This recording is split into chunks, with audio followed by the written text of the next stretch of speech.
Graça e paz, irmãos. Amém? Pastor Lutero estava contando a história de pastor Antônio Elias, que disse que foi para um culto assim que tinha pouca gente, e ele disse assim, que às vezes os pregadores perdem mais tempo falando de quem não veio do que falando a palavra de Deus para quem veio. E perde, porque quem está aqui, está porque quer estar aqui, porque quer buscar o Senhor. Então seja muito bem-vindo. Eu quero só corrigir, mano. Há uns 3 anos atrás, quando teve a Copa do Mundo, a gente teve um culto com 4 pessoas, tá lembrado? Hoje tem mais gente, mano. Graças a Deus. Ô irmãos, a gente está aqui porque a gente tem conhecido um Deus vivo. Mas por favor, livre-se de qualquer julgamento. Não julgue quem não está aqui, não é? Certamente pode ter sido o jogo, mas também o culto da tarde tinha muita gente aqui, estava lotado, ou pode ter sido também uma outra coisa, uma outra questão, como por exemplo, minha família não está aqui porque meu pai está no hospital, e pode ser um caso desse também, alguém ou outro está numa situação que não pode estar aqui, mas gostaria de estar, e talvez esteja assistindo pela internet. Vamos abrir a Bíblia, por favor, em Mateus, capítulo 13, Mateus, Evangelho de Mateus, capítulo 13, versículo 44. Versículo 44. Mateus, capítulo 13.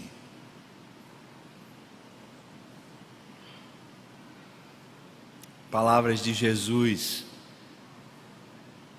Palavras sobre um dos ensinos mais necessários para a igreja do Senhor Jesus, falando sobre o reino de Deus. Eu quero conversar um pouquinho, se Deus me permitir, com a igreja a respeito desse tema, reino de Deus, hoje à noite.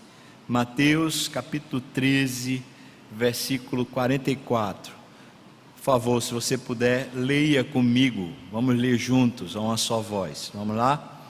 O reino dos céus é semelhante a um tesouro oculto no campo, o qual certo homem, tendo-o achado, escondeu, e transbordante de alegria, vai, vende tudo o que tem e compra aquele campo.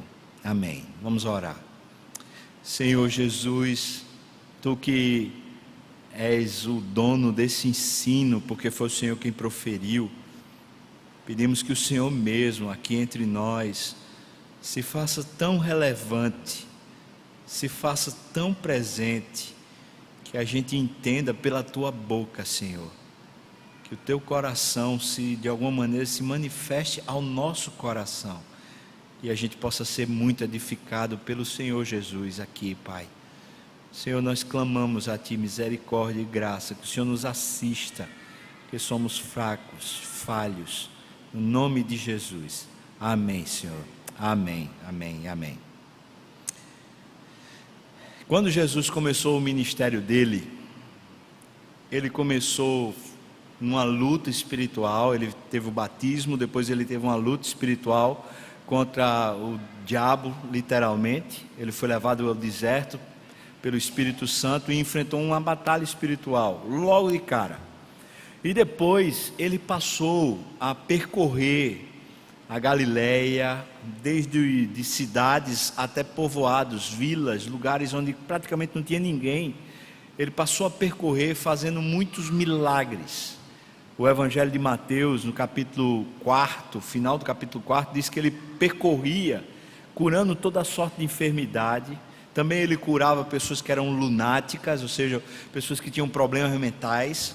Também ele curava pessoas que estavam endemoniadas, ou libertava pessoas que estavam endemoniadas. E ele passou a ensinar, diz a palavra lá que ele ensinava e pregava o evangelho do reino.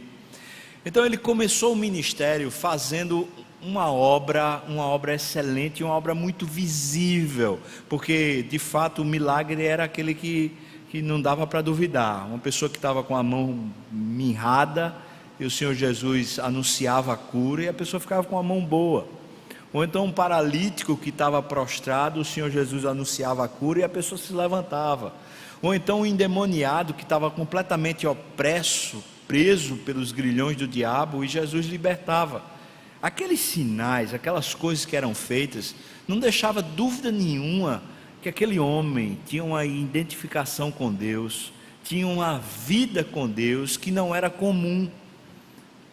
As pessoas passaram a olhar para Jesus com uma certa questão, com uma certa indagação. Afinal de contas, quem é esse homem?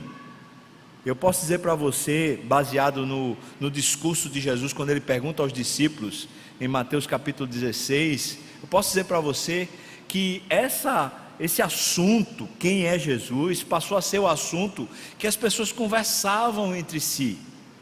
Essa conversa era a conversa daquela de estarem na mesa, a família, e então perguntar: quem é esse cara mesmo que está fazendo esses negócios todos?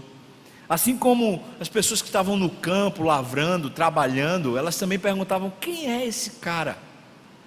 E eu posso dizer que até nos lugares onde Jesus não tinha chegado ainda, Jesus já tinha sido anunciado, porque aquilo começou a passar de um para o outro, como um contágio, porque era simplesmente extraordinário ver Jesus, e também escutar. Eu não consigo nem imaginar quão maravilhoso devia ser ouvir a voz de Jesus. Eu sei que lá no céu, quando a gente estiver cultuando, o pregador vai ser Jesus. Você já pensou nisso? Vai ser bom demais. Quem vai pregar não vai ser nenhum de nós, vai ser o próprio Jesus, e ali a gente vai ter o privilégio de ouvi-lo, né, face a face.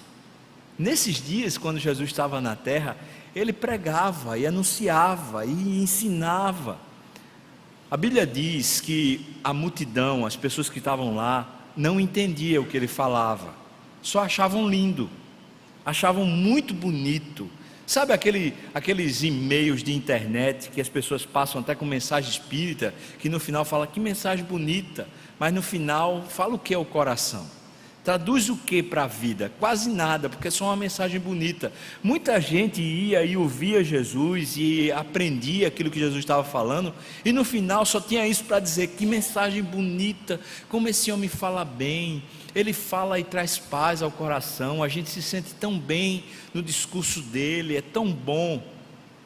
Jesus fazia bem às pessoas, e obviamente quando alguém faz bem, as pessoas vêm para junto. E então a multidão logo passou a seguir Jesus. Só que o ensino de Jesus sobre o reino de Deus, sobre o reino dos céus, ainda permanecia encoberto. Jesus anunciava, mas as pessoas não entendiam.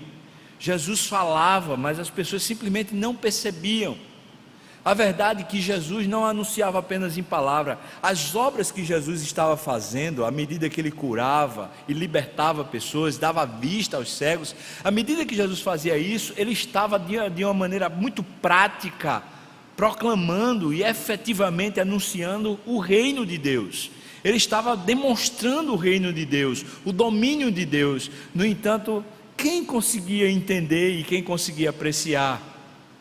Assim como nós, o povo da nossa época, aquele povo daquela época, quando olhava para os milagres de Jesus, pensavam apenas nos seus próprios problemas, não pensavam no que Jesus estava fazendo em termos de anúncio, em termos de revelação, mas pensavam no que eles podiam ter de proveito em cima do que Jesus estava fazendo. Então era mais ou menos assim: Jesus estava curando. Imagina que sai a notícia aí no jornal de que Jesus chegou a Recife, e as pessoas então pensavam, eu mesmo iria pensar: rapaz, eu vou levar meu pai está com câncer, está na UTI, eu vou levar papai lá, porque se Jesus apenas olhar para ele, se Jesus apenas tocar nele, ele vai ficar curado. Veja, não é que isso esteja errado em si, mas o problema é que eu não iria atrás de Jesus, eu iria atrás do benefício que Jesus poderia dar a mim e ao meu pai. Eu simplesmente estava fascinado pelo que ele estava fazendo e não pela pessoa dele. Mas ele fazia tudo o que ele fazia, não para que as pessoas ficassem fascinadas pela obra dele, mas ficassem fascinadas por ele. É por isso que continuava encoberto aos olhos de quem ouvia e de quem assistia Jesus. Eles viam, eles ouviam, mas continuavam com o coração ainda em trevas. E Jesus anuncia isso, dizendo que ele falava por parábolas aos seus discípulos, porque a multidão ia continuar em trevas, sem ouvir e sem entender, conforme estava escrito e anunciado por Isaías. Mas aos discípulos não, era preciso revelar os mistérios do reino. Essa mensagem que foi experimentada, vivida por Jesus e anunciada por Jesus, agora precisava ser de alguma maneira aberta para os discípulos. Eles precisavam entender para além dos fatos, eles precisavam entender a realidade que estava sendo anunciada na pessoa de Jesus.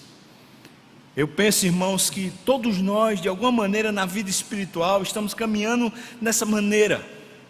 Jesus, se realmente chegou na nossa vida, Ele chegou e para nós Ele causou um impacto desse tipo de fascínio, dizendo para mim e para você assim: quem é esse homem?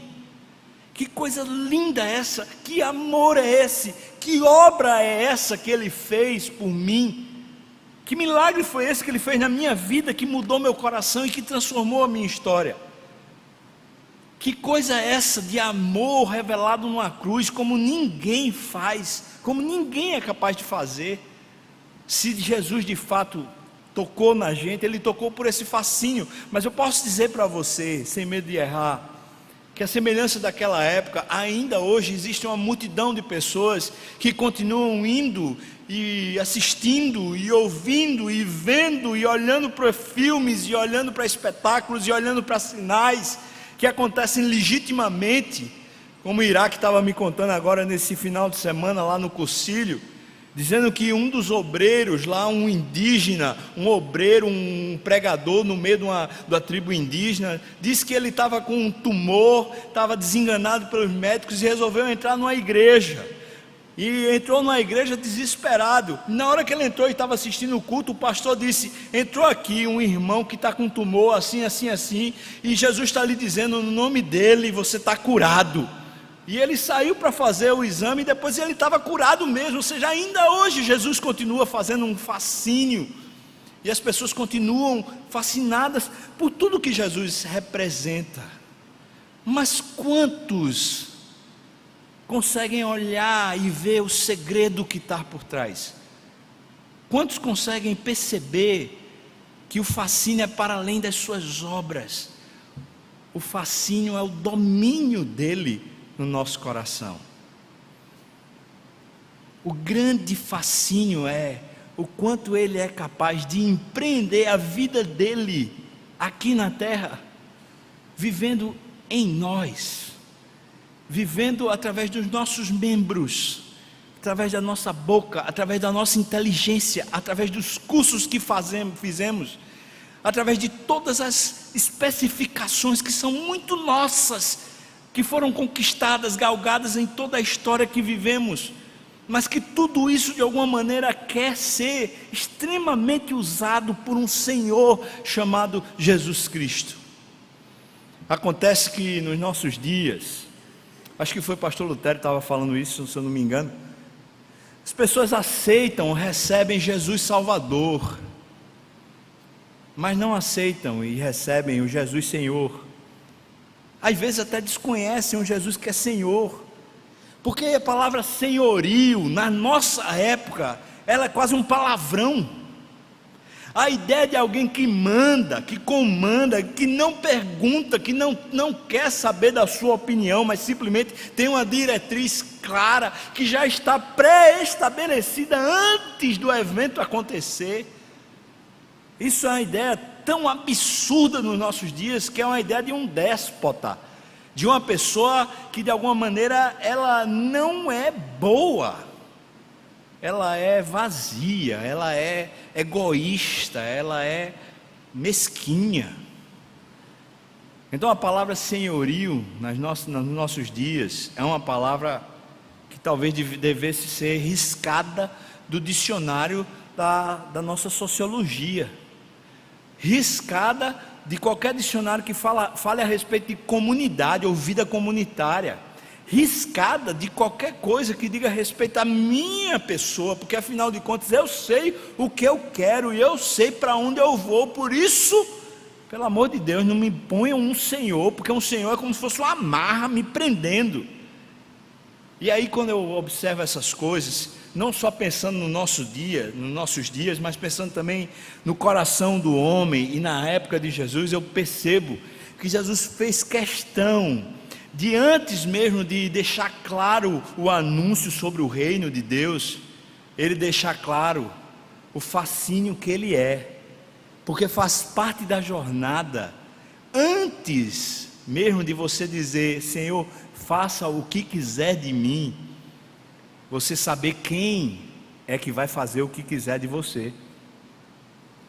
É olhar para Jesus e estar tão maravilhado com Jesus, que simplesmente oferecer-se total, integralmente a Ele, significa a coisa mais sóbria, mais racional, mais bondosa que você pode fazer consigo mesmo, por causa de quem Ele é, e não por causa simplesmente de uma proposta encantadora de vida que de alguma maneira parece ser anunciada para nós.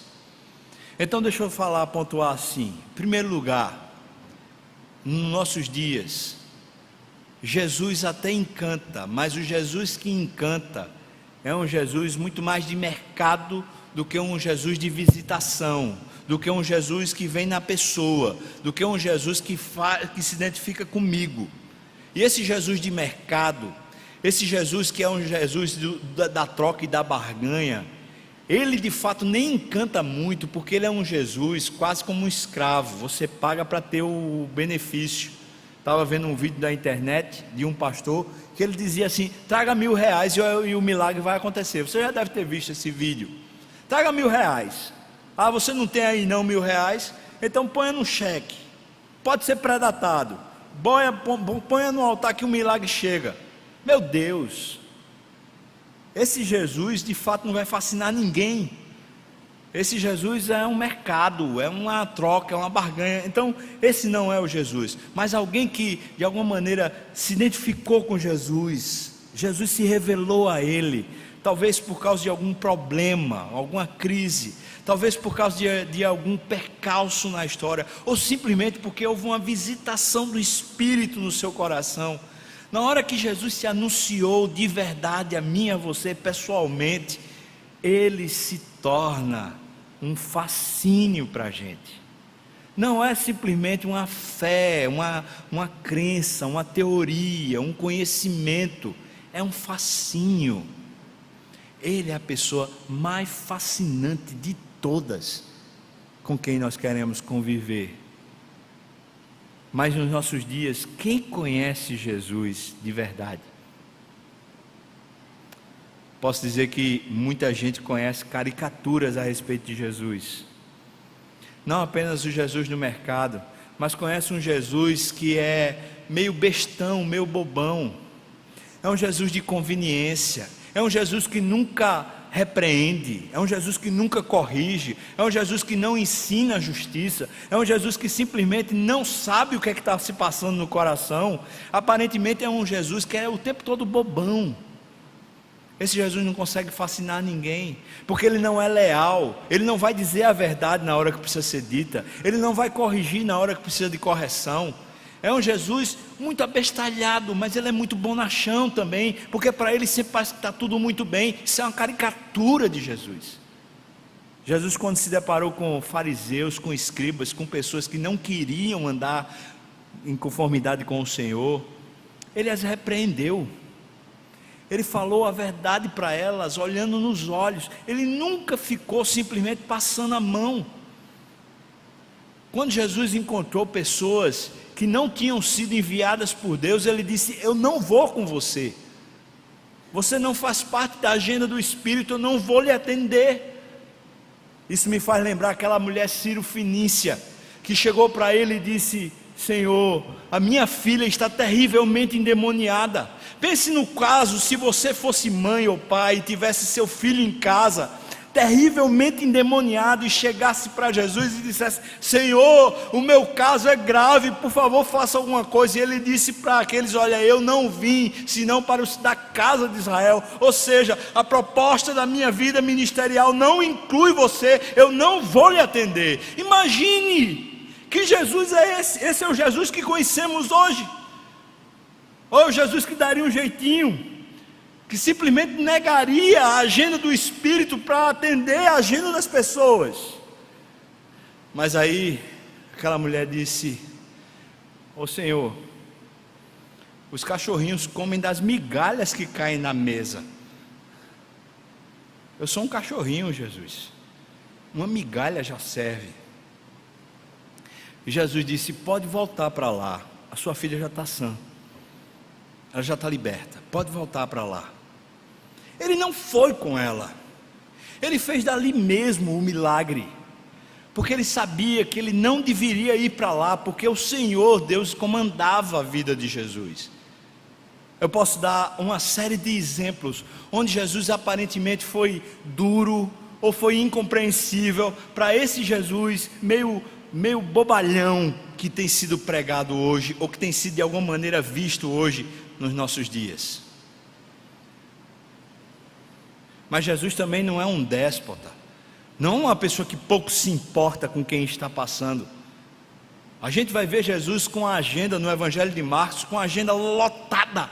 No Evangelho de Lucas a gente vê uma semana na vida de Jesus, e é de você ficar cansado só de ler, porque ele de fato se importava com a obra de Deus que queria ser feita aqui na terra. E portanto ele se doava, se gastava. Ele de fato era bondoso e generoso, mas ele era sempre segundo o que Deus pretendia, e não segundo as necessidades humanas.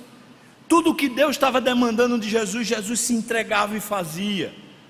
E de repente esse Jesus agora começou a ser conhecido pelas pessoas, por causa das experiências que estavam acontecendo, por causa dos discursos de Jesus, as pregações, os anúncios, começou a revelar quem é Jesus. Mas ele pergunta aos discípulos, lá em Mateus capítulo 16, pergunta para ele: quem o povo diz que eu sou? Quem?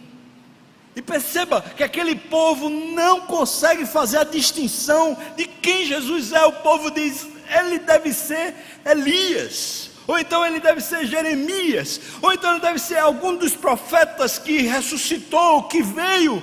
É como se o povo estivesse dizendo: esse cara parece muito com um personagem do Velho Testamento, ele nem parece sequer com alguém dos nossos dias. Você pensa que Jesus se ofendeu? Eu quero que você entenda, irmãos, ele está perguntando a respeito de quem ele é para o povo. Ele está fazendo bondade e generosidade com esse povo continuamente, todos os dias, mas o povo ainda não sabe quem ele é.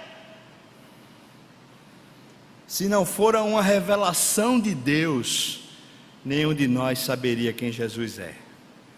Por mais que a gente veja a bondade nos atos de Jesus, na pessoa de Jesus, se não for uma revelação de Deus, jamais saberíamos. Então Jesus pergunta para Pedro: e você? Ou vocês? O que é que vocês dizem? E Pedro diz: tu és o Cristo, o Filho do Deus vivo. E Jesus disse: olha, não foi carne nem sangue quem revelou a você, não, foi o meu Espírito do meu Pai quem revelou a você. Você é bem-aventurado, Simão. Foi uma revelação.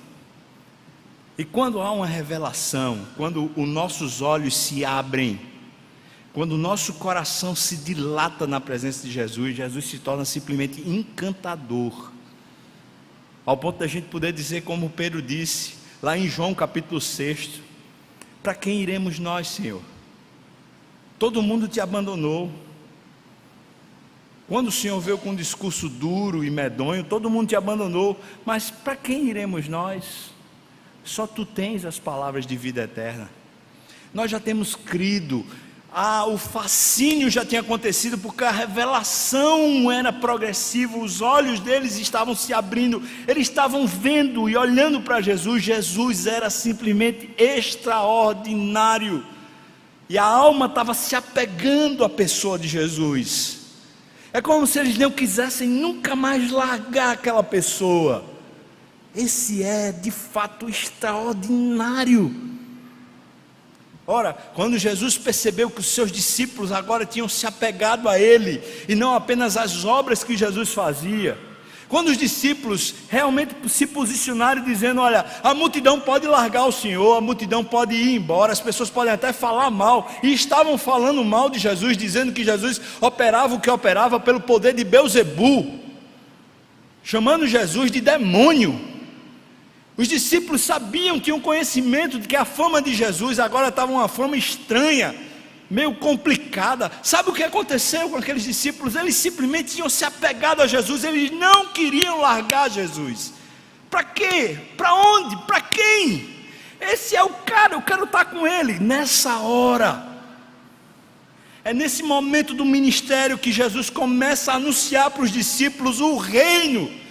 Antes Jesus anunciava a multidão e a multidão simplesmente não entendia, mas agora, quando os homens estão apegados a Ele, quando os discípulos estão olhando, estão entranhados nele, Jesus começa a revelar, desvendar o mistério do reino de Deus. E Ele faz isso contando parábolas. Por que parábola?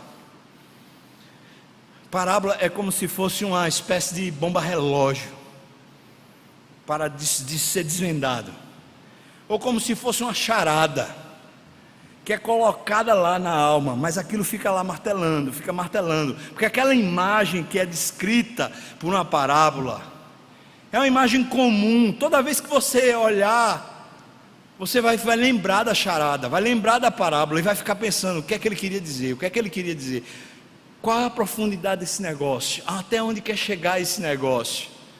Jesus contou nessa parábola uma história muito comum naqueles dias: não achar o tesouro, mas o campo. Diz que um homem estava no campo e achou no campo um tesouro. Ora, quem naqueles dias não via continuamente, em qualquer traslado para lá e para cá, não via um campo? Todo mundo via, diariamente via um campo. Jesus disse que um homem achou no campo um tesouro, e quando achou aquele tesouro, ele escondeu, e doido de felicidade, doido, transbordante, ele foi vender tudo que tinha, porque ele queria comprar aquele campo. A beleza desse negócio é que o homem não tem poder, não tem dinheiro suficiente para comprar o tesouro. O tesouro é muito maior do que o que o homem tem capacidade de adquirir pelo próprio esforço. Mas a beleza do texto é que o homem pega absolutamente todos os recursos que dispõe, para, vendendo a sua vida, vendendo tudo o que houvera na sua vida, vendendo todas as posses que construíra durante toda a sua existência, ele quer adquirir o lugar ou a coisa onde o reino está, onde o tesouro está, onde aquilo que é mais, muito mais do que o que ele tinha, está. Então ele vai, vende tudo que tem e compra o campo. O interessante é que Jesus disse que o reino dos céus é semelhante a isso, a essa parábola. Jesus não diz: eu sou semelhante a esse tesouro. Ele não está dizendo que o fascínio é apenas por ele, mas o que ele está dizendo é que o reino é que é semelhante a esse tesouro. Portanto, isso é para a gente parar e pensar.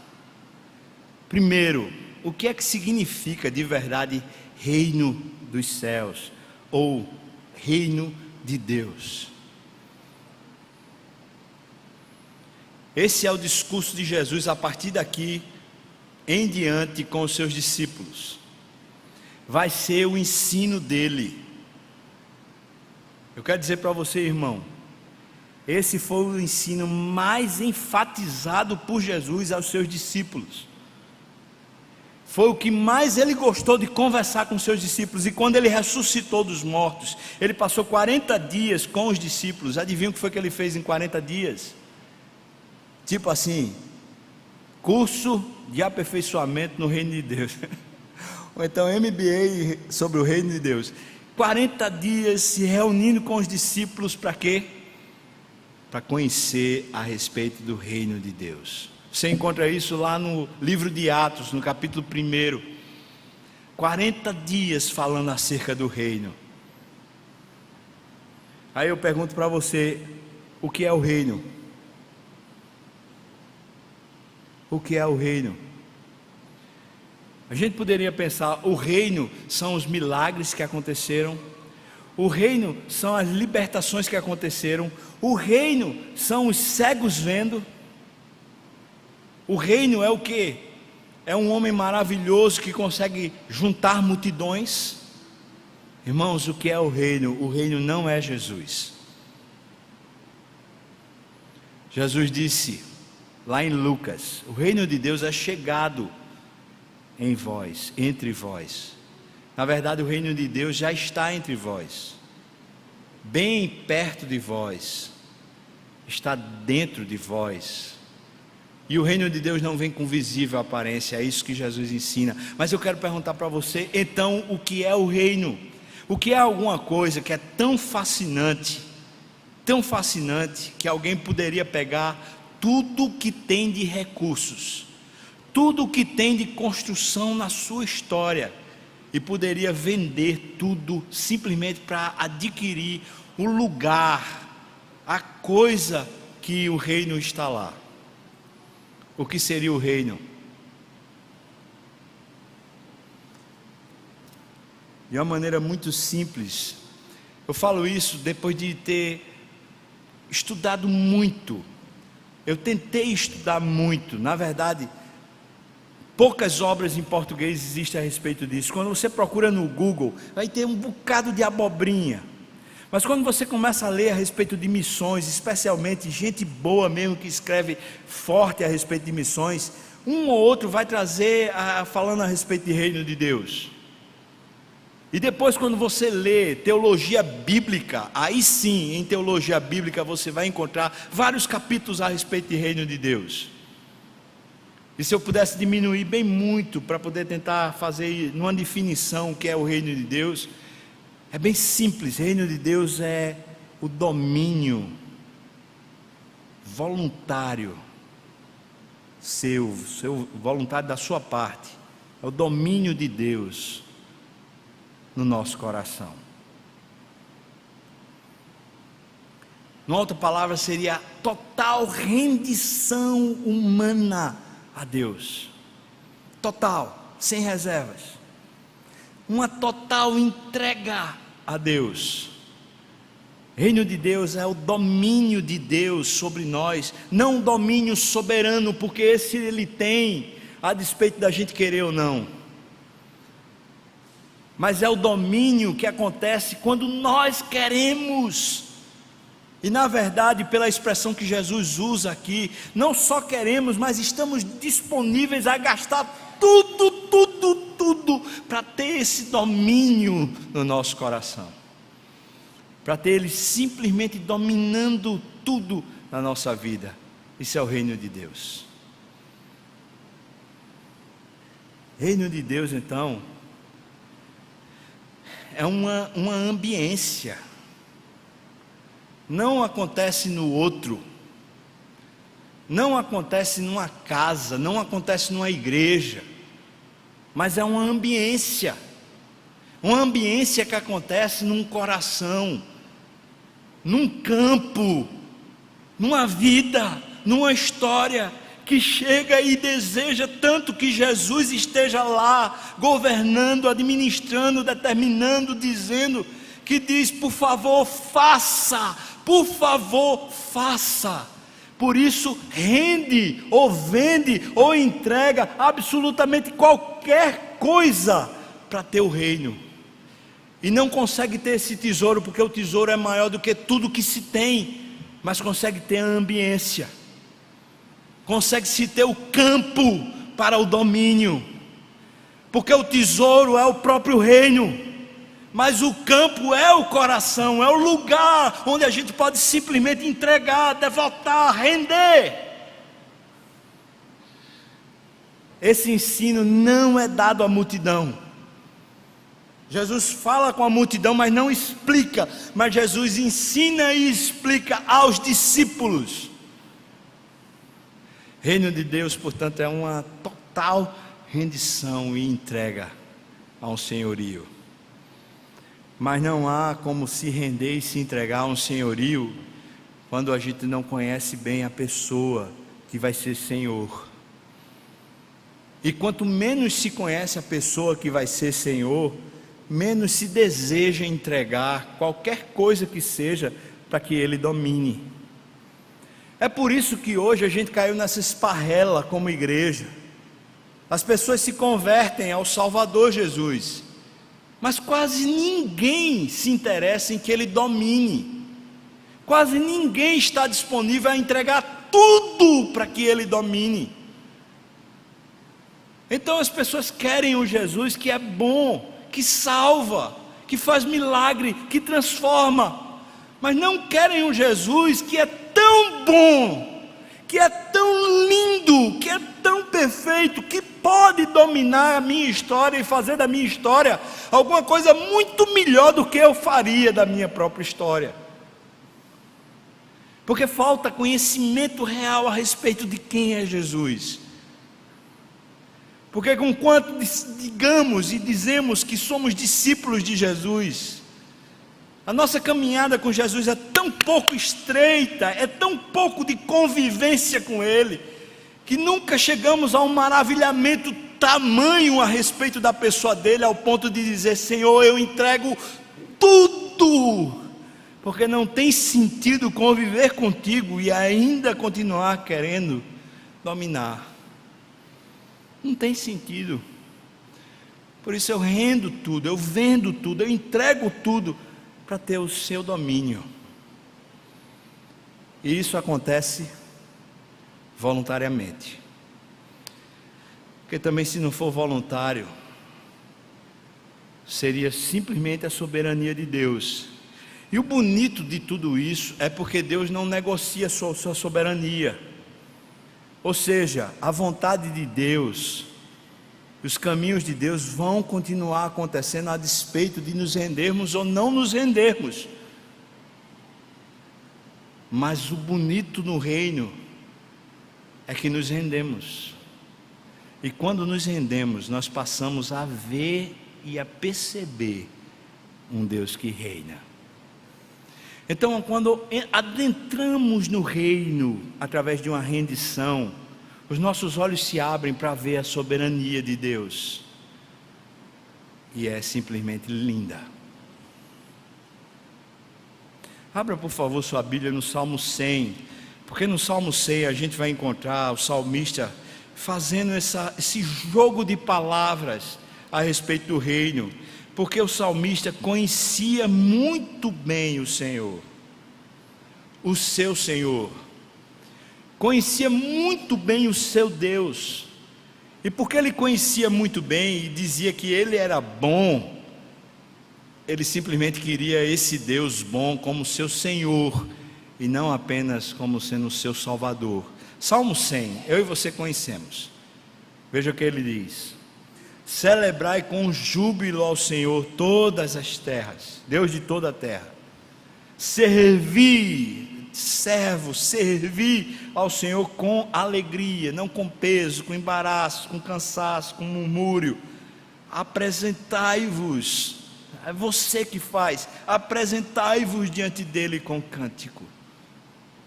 Sabei, veja só, sabei que o Senhor é Deus, foi Ele quem nos fez, veja a soberania, foi Ele quem nos fez e dele somos.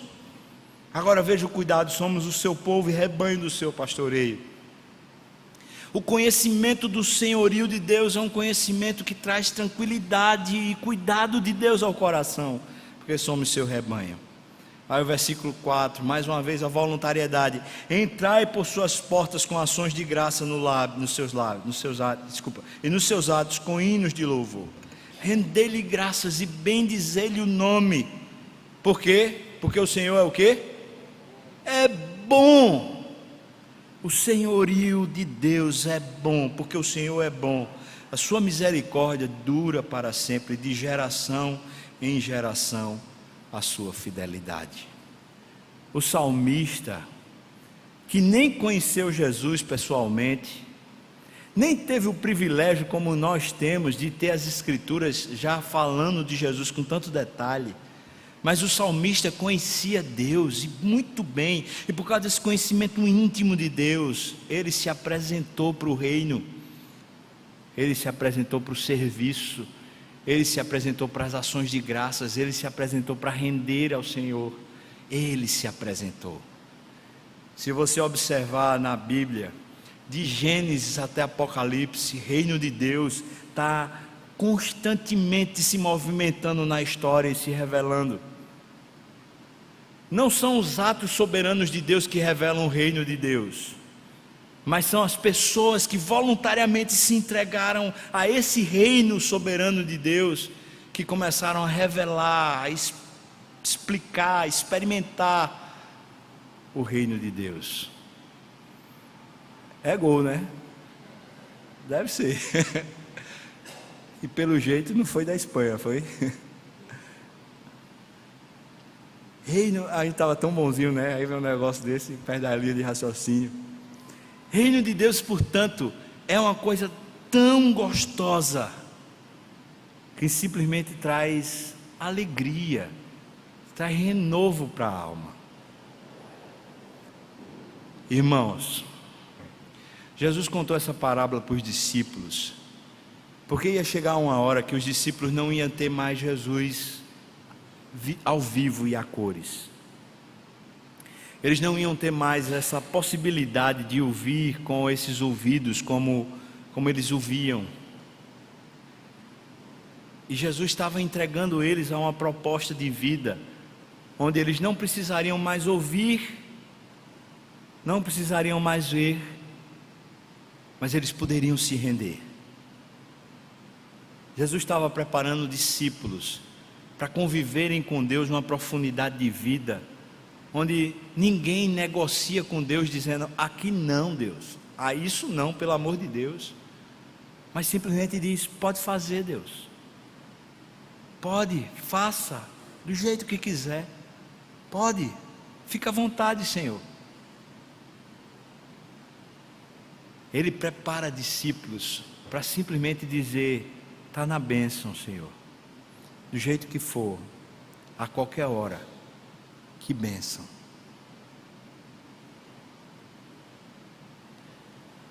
Rendição tem tudo a ver com o reino de Deus, mas uma rendição alegre, uma rendição plena, uma reformulação, uma reformatação de nossas potencialidades, de nossos cursos, de nossos patrimônios, de nossos bens, de nossa história, de nossa família, uma reformatação, dizendo para Deus, pega tudo o que eu tenho, porque eu quero ter um coração pronto, para que o Senhor governe, amém. Para falar a verdade, qual de nós está pronto para dizer isso para Deus nesse nível? Se Deus tocar na nossa casa, tocar num filho da gente, tocar numa esposa, tocar no emprego, tocar na nossa saúde, se Deus pôr a gente numa condição de humilhação, de vergonha, de escárnio, o que a gente vai fazer? A gente vai dizer, Deus é o Senhor é bom. O que a gente vai fazer? A gente vai murmurar, a gente vai falar dos outros, vai tentar de alguma maneira revidar, vai tentar ir à forra, se levantar, se exaltar. O que a gente vai fazer? Como o reino de Deus vai se evidenciar entre nós, se não numa completa rendição? Eu estava uma vez estudando com os jovens aqui na igreja, justamente a respeito do reino de Deus. Enquanto a gente fazia o discipulado aqui, nos sábados, de 5 às 7 da noite. E quando a gente chegou nesse ponto, eu convidei aqueles jovens dizendo assim: eu queria convidar você a se ajoelhar, para dizer para o Senhor: pode tocar em qualquer coisa, Deus, pode mexer no que o Senhor quiser, pode fazer o que o Senhor quiser na minha vida, pode fazer, Deus, eu me entrego. E aí eu disse assim: se você quiser, fique de joelho e faça essa oração. Foi interessante, todo mundo ficou de joelho. Eu falei: que bênção, está acontecendo um avivamento. O povo está dizendo de verdade, que bênção. Quando a gente saiu daquela sala, alguns daqueles jovens me procuraram e falaram assim: pastor, eu fiquei de joelho, mas não tive coragem de dizer aquilo não.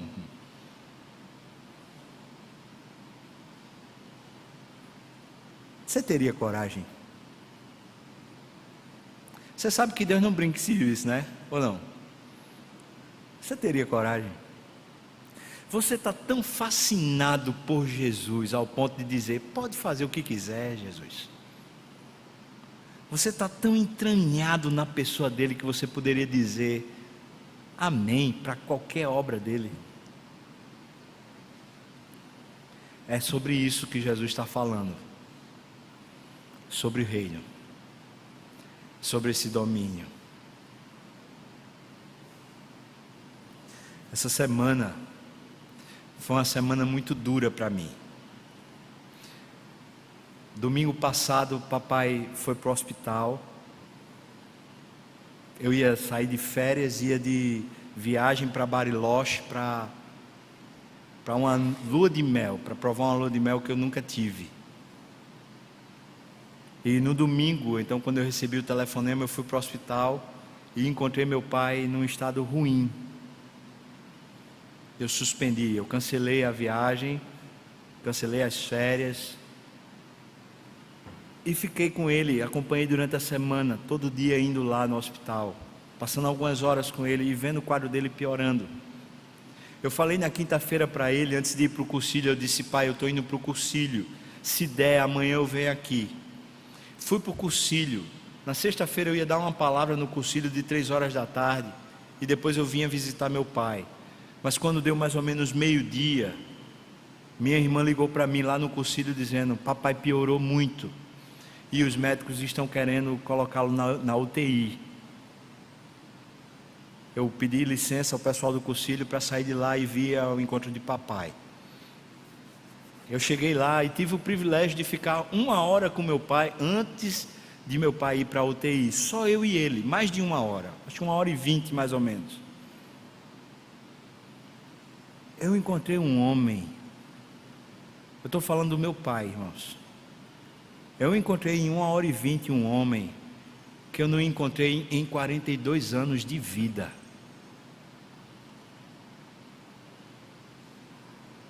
Eu encontrei um homem totalmente rendido. E eu chorava muito por ver um homem que estava tão fascinado por Jesus, que não fazia mais questão de nada. E eu me lembrei de Filipenses capítulo 1, versículo 6, que diz assim: aquele que começou a boa obra em vós, há de completá-la até o dia de Cristo Jesus.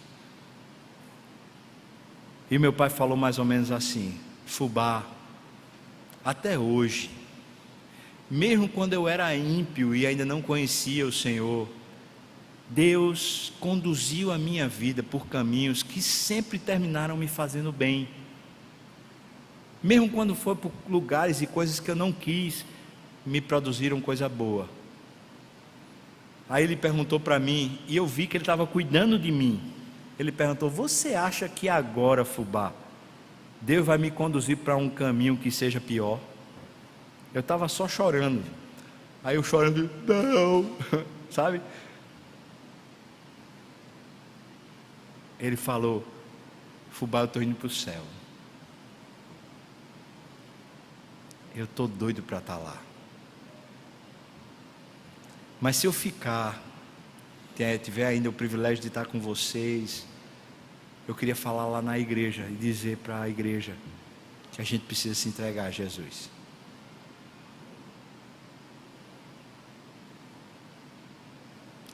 Meu pai está na UTI, está tirando a maior onda com as enfermeiras, os enfermeiros lá. Já tem gente se convertendo naquela enfermaria.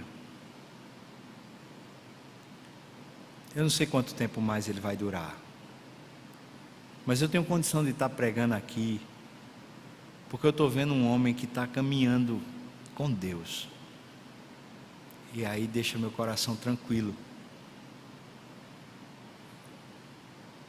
Eu estou falando desse tipo de entrega que meu pai fez lá. Tipo de entrega que diz: qualquer coisa, Deus, qualquer coisa, faça a sua vontade. Vamos orar? Não vou pedir para ninguém ficar de joelho, mas eu vou pedir para a gente orar. Mano, pode vir para cá, a gente já vai estar encerrando. Eu queria orar. Talvez você esteja com muito medo de dizer qualquer coisa para Deus, porque pode ser que Ele faça alguma coisa que a gente não queira mesmo. Mas eu vou orar aqui, pedindo a Deus que Ele nos fascine, que o nosso coração se encha de amor por Ele, de fascínio por Jesus Cristo. E se você quer orar comigo, pedindo a Deus, enche o meu coração de fascínio, eu queria pedir para você ficar de pé, para a gente orar junto essa oração.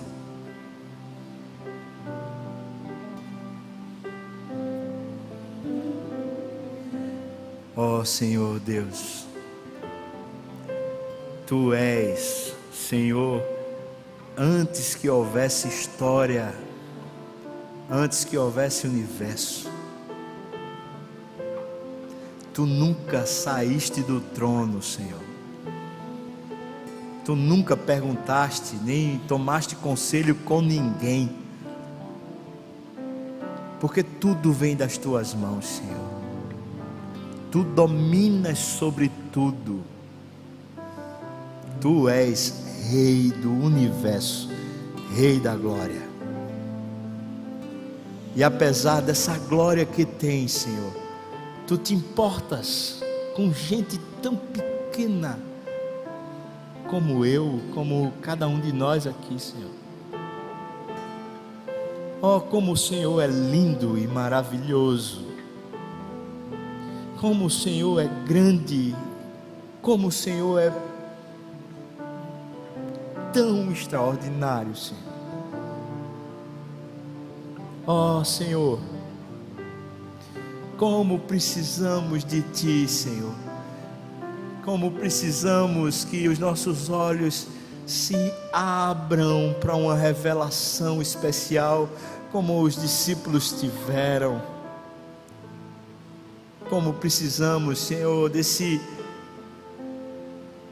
deslumbramento, dessa maravilha de ter um coração cheio de amor por Ti. Por isso nós pedimos ao Senhor, ó Deus, por favor, encha a nossa alma de apreciação, nos dê zelo na leitura da Tua palavra, Senhor. Nos dê cuidado para orar de verdade, sem cessar, Te buscar, ó Deus. Faça os nossos pés velozes como os da corça para Te encontrar, Senhor. Ainda que não haja sustento para o gado, ainda que o produto das oliveiras minta, Senhor, ainda que aconteça alguma coisa ruim na nossa casa, Senhor, que os nossos olhos fiquem fascinados por Ti, que a nossa vida seja tocada pelo Senhor. Faz de nós discípulos apaixonados por Ti, Jesus. Nós oramos no nome santo. Amém.